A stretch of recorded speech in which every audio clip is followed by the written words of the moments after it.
Bom dia, queridos irmãos. Eu saúdo a igreja na graça e na paz do Senhor Jesus. Amém. Um prazer, um privilégio, para mim uma honra, uma grande alegria estar aqui na Igreja Presbiteriana de Canoas, igreja do nosso irmão e amigo, Reverendo Daniel Alves. Eu falei para ele ali, né? Eu falei, a gente tem uma página aí, estamos no YouTube. Eu falei, eu te acompanho, meu irmão. Né? A gente acompanha o ministério da igreja, né? E é uma grande alegria, irmãos. Eu me emocionei algumas vezes ali cantando. Para nós é um privilégio, uma grande bênção poder estar aqui para compartilhar com os irmãos a palavra de Deus e também um pouco do nosso ministério. Eu convido você a abrir a palavra do Senhor em Romanos capítulo 10, versículos 12 a 15. Carta de Paulo aos Romanos capítulo 10, versículos 12 a 15. Diz assim a palavra do Senhor: pois não há distinção entre judeu e grego, uma vez que o mesmo é o Senhor de todos, rico para com todos os que o invocam. Porque todo aquele que invocar o nome do Senhor será salvo. Como, porém, invocarão aquele em quem não creram? E como crerão naquele de quem nada ouviram? E como ouvirão se não há quem pregue? E como pregarão se não forem enviados? Como está escrito, quão formosos são os pés dos que anunciam coisas boas. Amém. Oremos, irmãos. Pai querido, nós agradecemos a Ti, ó Deus, porque nessa manhã estamos na Tua presença, reunidos como povo de Deus, para engrandecer, para exaltar, para glorificar o Teu nome. Nosso coração está cheio de alegria, ó Deus, por tantas e tantas bênçãos que o Senhor tem derramado sobre nós, na vida, na história desta igreja presbiteriana de Canoas. Senhor, agora te pedimos, ó Deus, que o Senhor fale conosco, através da Tua palavra, e usa o Teu servo para que não fale o homem, mas que o Senhor esteja falando ao nosso coração nessa manhã. Em nome de Jesus. Amém.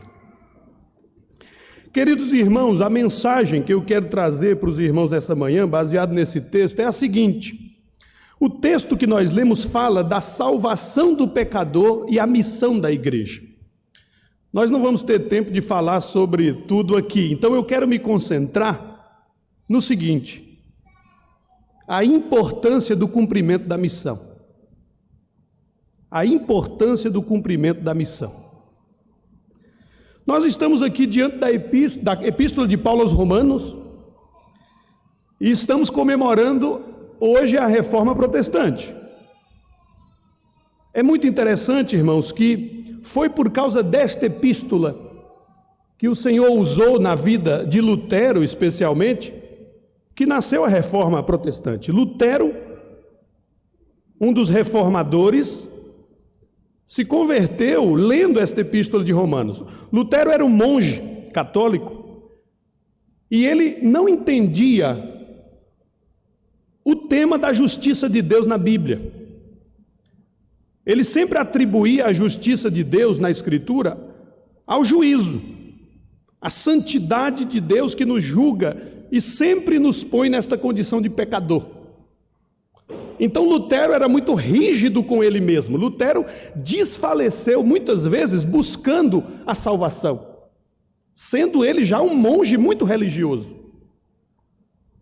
Depois que Lutero começou a estudar o Evangelho, estudar o Novo Testamento, foi lendo Romanos que ele percebeu, aí em Romanos capítulo 1, versículos 16 e 17, esse texto, que diz assim, apóstolo Paulo, escrevendo aos Romanos, diz assim, Romanos 1, 16 e 17: pois não me envergonho do Evangelho, porque é o poder de Deus para a salvação de todo aquele que crê, primeiro do judeu e também do grego. Vocês imaginem a alegria do coração de Lutero quando ele leu isso, E aí está escrito, né? O apóstolo Paulo dizendo: eu não me envergonho do evangelho, porque é o poder de Deus para a salvação de todo aquele que crê. Era isso que Lutero mais queria. Mas olha o que diz o versículo 17: visto que a justiça de Deus se revela no evangelho, de fé em fé, como está escrito, o justo viverá por fé. O evangelho é a salvação porque a justiça de Deus se revela no evangelho. Mas na cabeça de Lutero, a justiça era para condenar. A justiça é santa. Nós somos pecadores. Como assim?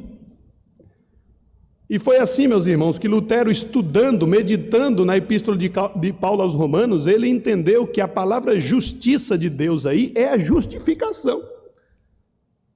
É a justiça que Deus imputa, é a justiça que Deus atribui ao pecador, pelo Evangelho, ou seja, pela obra de Cristo, pela morte de Cristo na cruz, para pagar os nossos pecados.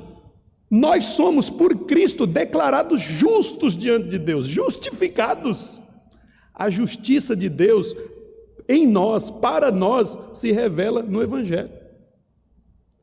Porque Cristo morreu para pagar os nossos pecados e ressuscitou no nosso lugar para nos dar uma nova vida, para nos fazer nova criatura, para nos fazer filhos de Deus.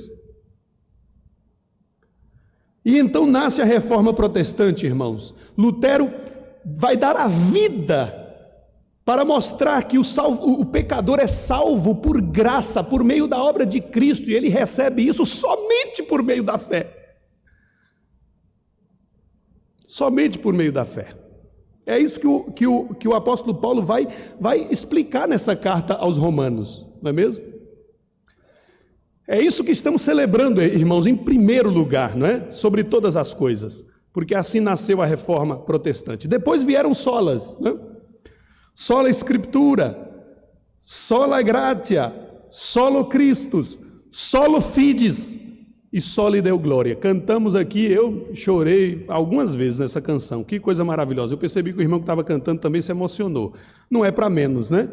Que coisa maravilhosa. Então, este é o legado da reforma protestante para nós. E nós estamos celebrando isso aqui, hoje. A obra que o Senhor Jesus realizou. O fato de que nós somos salvos não pela igreja, nós não somos salvos pelos pastores, pelos sacerdotes, pelos líderes, nós não somos salvos pelos nossos méritos, não podemos ser salvos por estas coisas jamais. Nós não somos salvos pelo nosso dinheiro, e coisa importante para se dizer dentro da igreja presbiteriana também, nós não somos salvos por ser filho de presbítero, de pastor, filho de crente.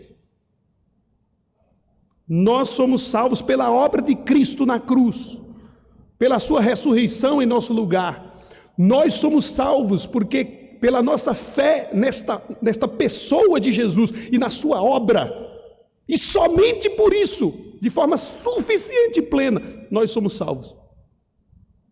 Não acrescentamos absolutamente nada à nossa salvação. Mas devemos viver uma vida santa para agradar a Deus, não para ser salvos, mas porque fomos salvos já por Ele, como forma de gratidão, por amor, até morremos por Ele, mas não para ganhar a salvação nós já recebemos em Cristo. Isto é a conversão, isto é o nascer de novo. Bom, irmãos, mas vamos para o nosso texto aí. Eu quero agora mostrar para vocês o que o apóstolo Paulo faz nessa carta, não é? Vamos resgatar um pouco mais. Lutero resgatou de Romanos a justificação pela fé para trazer a reforma protestante. Mas a carta de Paulo aos Romanos traz muito mais coisas, não é? Então, eu quero mostrar para os irmãos o seguinte, algo muito importante da carta de Paulo aos Romanos. Paulo escreveu esta carta porque o apóstolo Paulo queria visitar a igreja de Roma. Certo? Isso está no capítulo 1, versículo 10.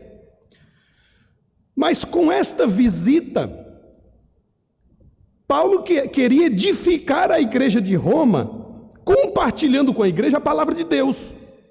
Isso está no capítulo 1, dos versículos 11 a 15. Mas olha que coisa interessante, irmãos. Paulo também queria, visitando a igreja de Roma e edificando a igreja de Roma, Paulo queria ser enviado pela igreja de Roma para pregar o evangelho na Espanha. Eu vou repetir isso. Paulo queria visitar a igreja de Roma, Paulo queria edificar a igreja de Roma com a palavra, mas Paulo queria que a igreja de Roma o enviasse como missionário para a Espanha. Se você quiser ver isso, está em Romanos 15, 28.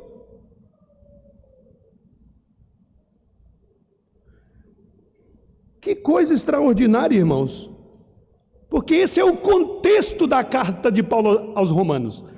Paulo escreveu a carta aos Romanos, ele antecipou por meio de uma carta a sua mensagem. Ele está escrevendo a carta dizendo: é isso que eu prego, é isso que eu quero pregar entre vocês, e é isso que eu quero pregar lá na Espanha, onde não tem nenhum convertido, não tem igreja lá, naquela época. E a Espanha era o quê? A antiga Tarsis, né? Era os confins da terra da época, o fim do mundo da época, o fim da Europa. Que coisa interessante. Então a mensagem que Paulo escreve aos Romanos é a sua evangelização, é o evangelho que ele prega. Ele quer alinhar a igreja com ele quer ser integrado na igreja, ele quer ser um missionário que a igreja vai enviar para pregar essa mesma palavra aos não convertidos, aos não alcançados. Bom, irmãos, então, eu vou pular aqui mais desse contexto e eu quero mostrar agora o texto que nós lemos. Nesse texto de Romanos 10, Paulo já havia falado, né? Paulo escreveu sobre a justificação pela fé, mostrando a importância, a centralidade dessa doutrina. E no capítulo 9, antes do nosso texto, Paulo voltou a falar dos judeus. E agora ele vai associar judeus, religiosos e os gentios, os bárbaros que não conhecem ao Senhor e adoram outros deuses. Ele vai dizer: todos necessitam do evangelho. E ele vai mostrar duas coisas nesse texto que nós lemos. Primeiro, como a salvação é algo extraordinário, impactante, impressionante. Paulo vai falar sobre a impressionante salvação do pecador, que é somente pelo evangelho. Impressionante e impactante. Então, olha o que diz aí o versículo 13 do nosso texto, Romanos 10, 13. Porque todo aquele que invocar o nome do Senhor será salvo. Todo aquele que invocar o nome do Senhor será salvo. Paulo está citando Joel, profeta Joel, capítulo 2, versículo 33. A promessa de Joel, de que isso seria cumprido. Nós sabemos que foi cumprido depois de Cristo. E Paulo está dizendo: isso vai se cumprir agora. Porque antigamente, irmãos, que coisa impressionante isso. A salvação foi só dos judeus, era por meio do povo judeu até Jesus. Mas agora é para todas as nações. Todo aquele que invocar o nome do Senhor será salvo. Isso vai se cumprir agora. E a salvação do pecador é impressionante nesta declaração. Por quê? Porque o pecador não precisa subir. Lá no Chile eu dizia: você não precisa subir essa cordilheira de joelho para ser salvo. Onde a gente estava lá, a cordilheira media 3.000 metros de altitude. Mas se a palavra de Deus dissesse: se você subir essa cordilheira de joelho, você será salvo, nós subiríamos. Mas não é necessário isso. Não é este o caminho. A forma extraordinária como que Deus nos salva é por meio da invocação. Aquele que invocar o nome do Senhor será salvo. Isso é suficiente. Não envolve dinheiro, não envolve sacrifício, não envolve penitência.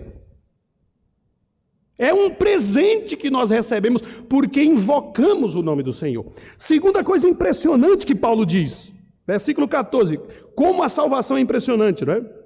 Versículo 14, como porém invocarão aquele em quem não creram?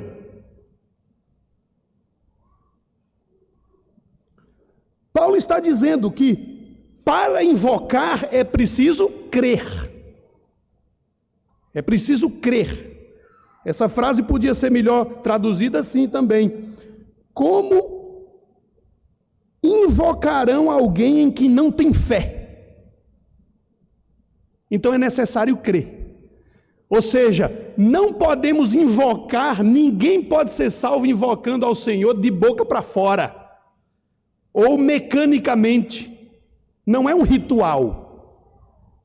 É uma experiência e uma transformação real.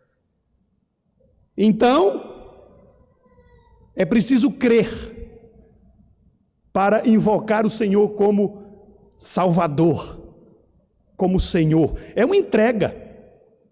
É preciso crer em Jesus como Senhor. É preciso crer em Jesus e recebê-lo como Salvador. Esta invocação e esta fé é uma confissão da nossa incapacidade.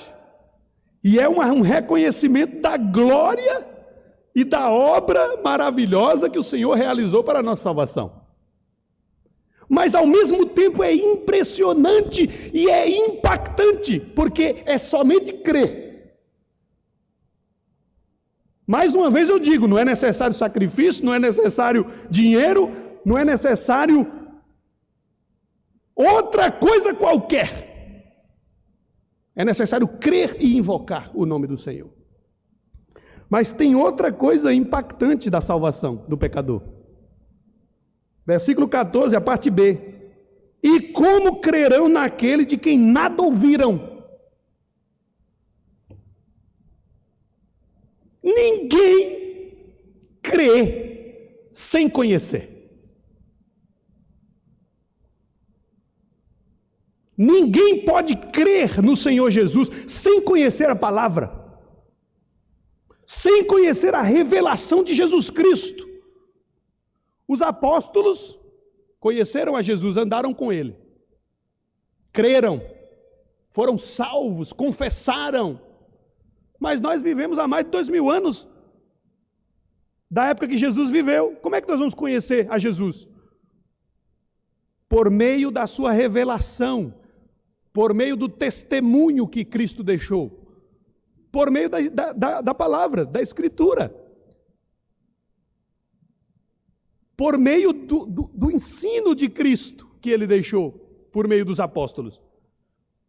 Então é necessário que o pecador ouça, é necessário que o pecador conheça, é necessário que ele seja impactado pela palavra.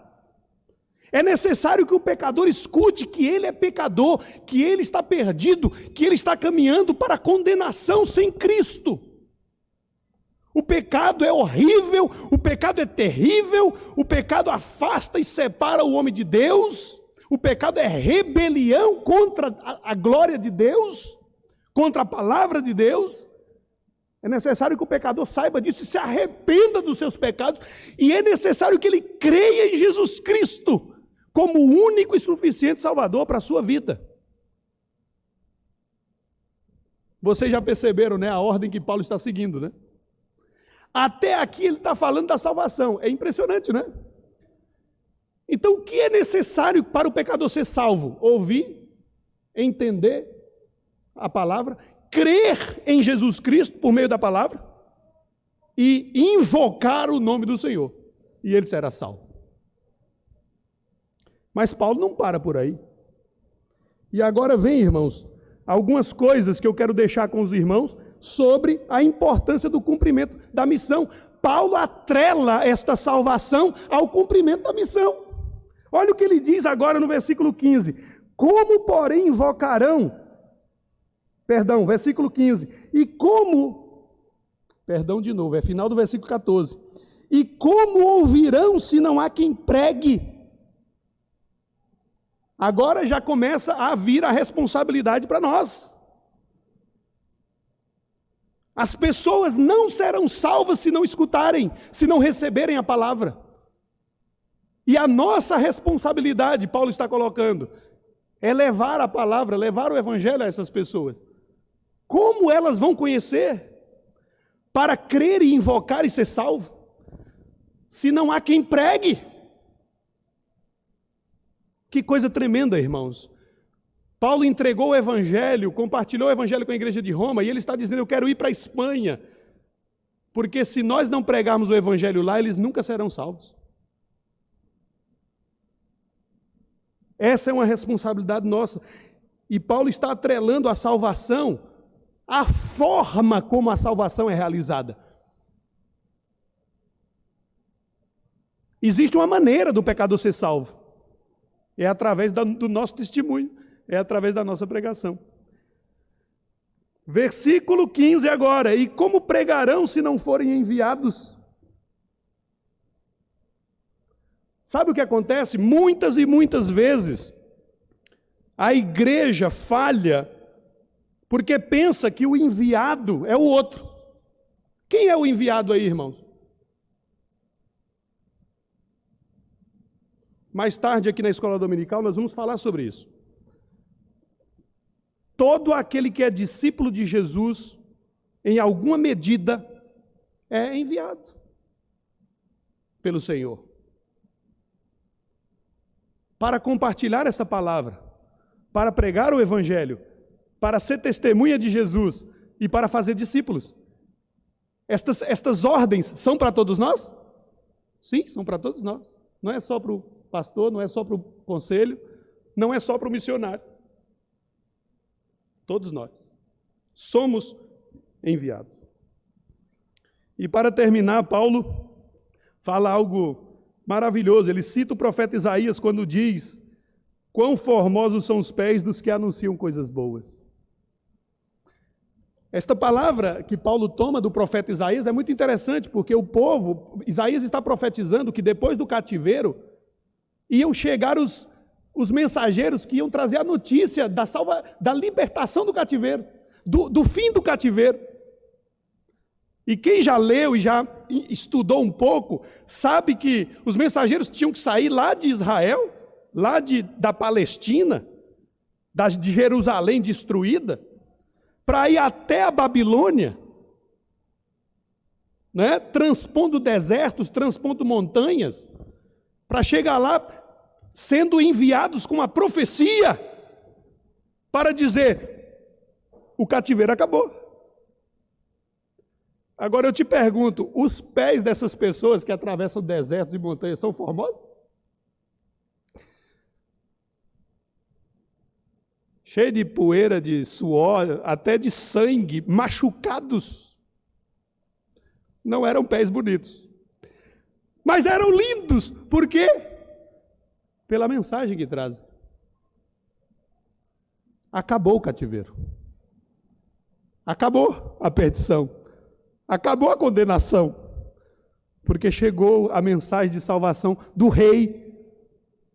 Chegou a libertação em Cristo. E não há nada mais extraordinário e maravilhoso do que ser pés formosos, não é mesmo?